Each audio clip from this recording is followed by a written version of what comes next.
Assalamualaikum warahmatullahi wabarakatuh.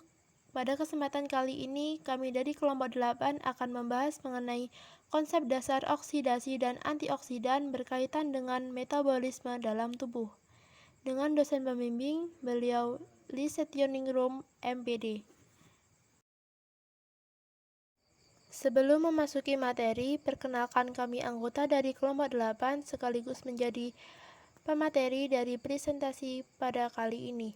Dengan pemateri yang pertama yakni Purnamasari dengan NIM 200808644. Pemateri yang kedua Nafiah Nurul Aini dengan NIM 200808645. Dan pemateri yang ketiga Diva Diaul Auliyah dengan NIM 200808646. Kemudian di sini kami sajikan peta konsep ini sebagai gambaran sebab apa sajakah yang akan kami bahas dalam presentasi pada kali ini. Jadi yang akan kami bahas diantaranya mengenai pengertian antioksidan, pengertian oksidasi, hubungan antioksidan dengan oksidasi, jenis antioksidan, manfaat antioksidan, sistem kerja antioksidan, dan cara meningkatkan antioksidan. Kemudian memasuki pada materi yang pertama akan dibahas oleh Purnamasari. Baik, memasuki materi pertama yaitu ada pengertian antioksidan.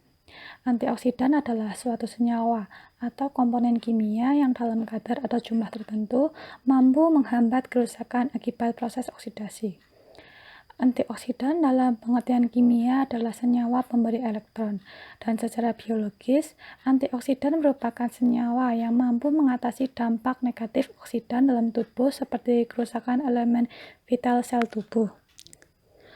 Produksi antioksidan di dalam tubuh manusia terjadi secara alami untuk mengimbangi produksi radikal bebas. Antioksidan tersebut berfungsi sebagai sistem pertahanan terhadap radikal bebas. Namun, seiring peningkatan produksi radikal bebas yang terbentuk akibat faktor stres, radiasi ultraviolet, polusi udara, dan lingkungan, mengakibatkan sistem pertahanan tersebut kurang memadai, sehingga diperlukan tambahan antioksidan dari luar. Antioksidan di luar tubuh dapat diperoleh dalam bentuk sintetis dan juga alami. Selanjutnya adalah pengertian oksidasi dan hubungan oksidasi dengan antioksidan. Jadi, pengertian oksidasi adalah interaksi antara molekul oksigen dengan semua zat yang berbeda. Secara kimiawi, oksidasi adalah melepas elektron, sedangkan reduksi adalah memperoleh elektron. Oleh karena itu, oksidasi akan selalu diikuti oleh reduksi sebuah akseptor elektron. Prinsip inilah yang kemudian dipakai dalam sistem biokimiawi dan penting sebagai dasar pemahaman terhadap oksidasi biologi yang terjadi di tubuh hewan tingkat tinggi termasuk manusia. Selain terjadi pada manusia, proses oksidasi juga terjadi pada makanan, khususnya makanan berlemak, sangat mudah untuk mengalami oksidasi. Mutu makanan yang mengalami oksidasi akan rusak, seperti muncul aroma yang tidak sedap, perubahan warna, hingga rusaknya gizi dan vitamin yang terdapat dalam makanan. Antioksidan merupakan senyawa alami yang berada di dalam pangan, yang mana ditambahkan ke dalam lemak atau makanan berlemak untuk mencegah terjadinya proses oksidasi dan dapat memperpanjang kesegaran serta palatabilitas dari makanan tersebut. Jenis antioksidan berdasarkan cara kerjanya. Yang pertama ada antioksidan primer, yaitu antioksidan yang berfungsi mencegah pembentukan radikal bebas. Contohnya itu ada transferin, ferritin, dan juga albumin. Yang kedua itu ada antioksidan sekunder, yaitu antioksidan yang berfungsi menangkap radikal bebas dan menghentikan pembentukan radikal bebas. Contohnya ada SOD, GPX, dan juga katalase. Yang ketiga ada antioksidan tersier atau repair enzim, yaitu antioksidan yang berfungsi untuk memperbaiki jaringan tubuh yang rusak akibat radikal bebas. Contohnya itu ada metionin sulfosida reduktase, metionin sulfosida reduktase, DNA repair enzymes, protease, transferase, dan lipase. Berdasarkan sumbernya, antioksidan yang dapat dimanfaatkan oleh manusia itu ada 3. Yang pertama ada antioksidan yang sudah diproduksi di dalam tubuh manusia, seperti antioksidan endogen atau enzim antioksidan. Contohnya yaitu ada SOD, GPX, atau CAT. Yang kedua ada antioksidan sintetis yang digunakan dalam produk pangan. Contohnya ada BHA, BHT, dan juga TBHQ. Yang ketiga ada antioksidan alami yang diperoleh dari bagian-bagian tanaman. Contohnya diambil dari kayu, kulit kayu, akar, daun, bunga, buah, biji, dan serbuk sari. Serta vitamin A, vitamin C, vitamin E, dan senyawa fenolik atau flavonoid yang terkandung dalam tanaman-tanaman tersebut. Untuk pembahasan materi selanjutnya akan dibawakan oleh Nafiah Nurul Aini. Baik, untuk materi selanjutnya yakni manfaat antioksidan. Yang pertama yaitu memperkuat otot, yang kedua menghambat penuaan atau anti-aging, yang ketiga mencegah penyakit jantung, yang keempat mencegah penyakit syaraf, yang kelima menjaga kesehatan mata, yang keenam menjaga kesehatan kulit, dan yang ketujuh meningkatkan sistem imun. Manfaat dari antioksidan yang pertama yaitu memperkuat otot. Sebuah penelitian membuktikan bahwa asupan vitamin C dan E yang cukup dapat menjaga fungsi dan meningkatkan kekuatan otot. Konsumsi vitamin C yang baik adalah sebesar 144 mg dan vitamin E sebesar 11 mg per hari. Manfaat yang kedua yaitu menghambat penuaan atau anti-aging. Stres selain menyebabkan penuaan dini atau aging juga meningkatkan resiko berbagai penyakit degeneratif yang mengancam seperti diabetes, jantung, stroke, dan sebagainya.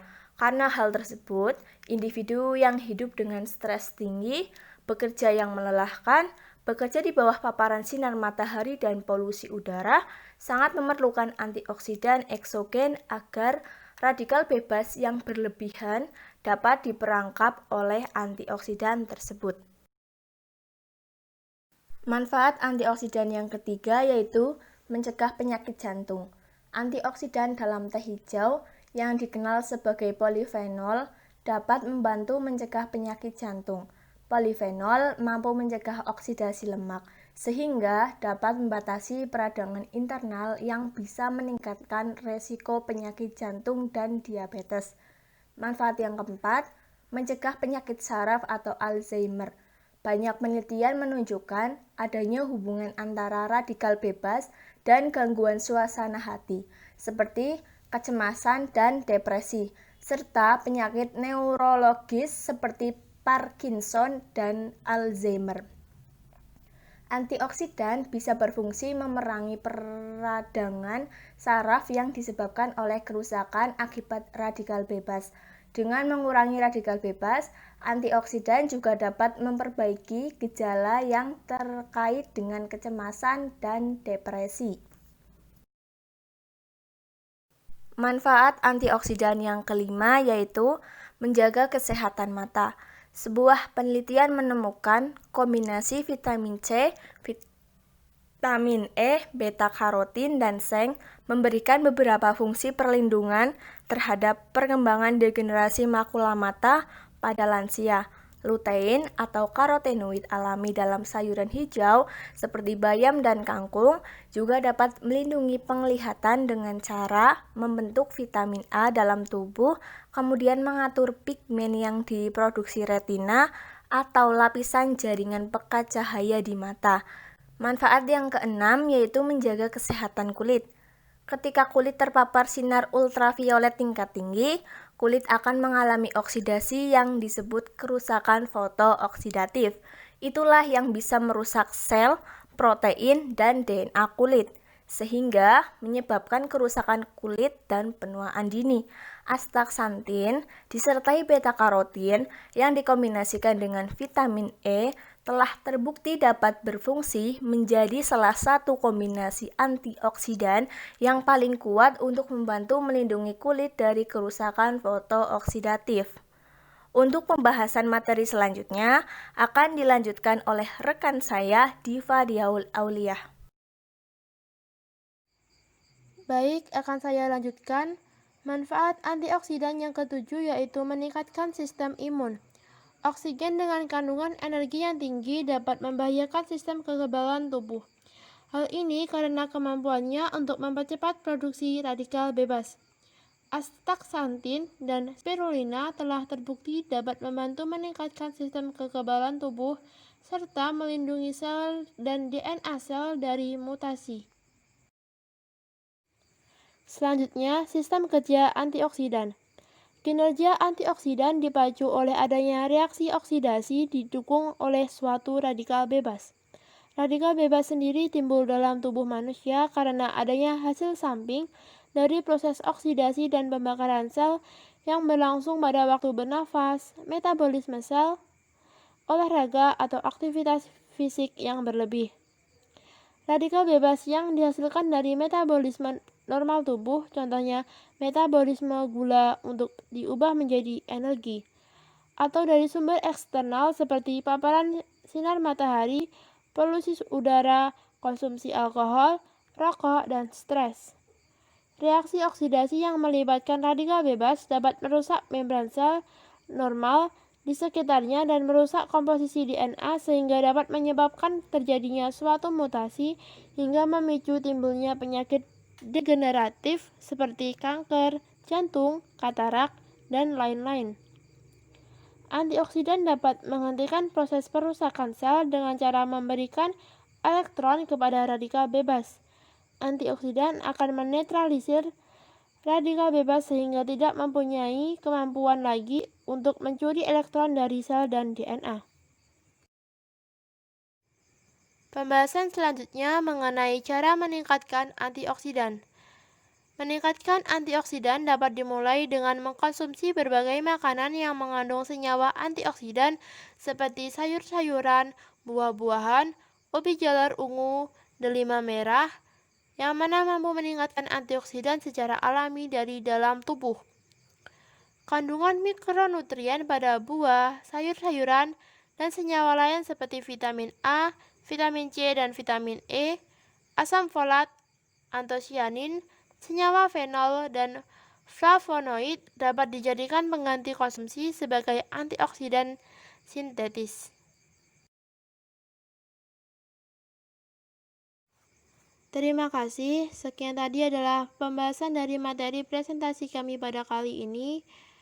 Atas segala kekurangannya kami mohon maaf. Terima kasih atas perhatiannya. Wassalamualaikum warahmatullahi wabarakatuh. Selanjutnya bisa dilanjutkan dengan sesi tanya jawab.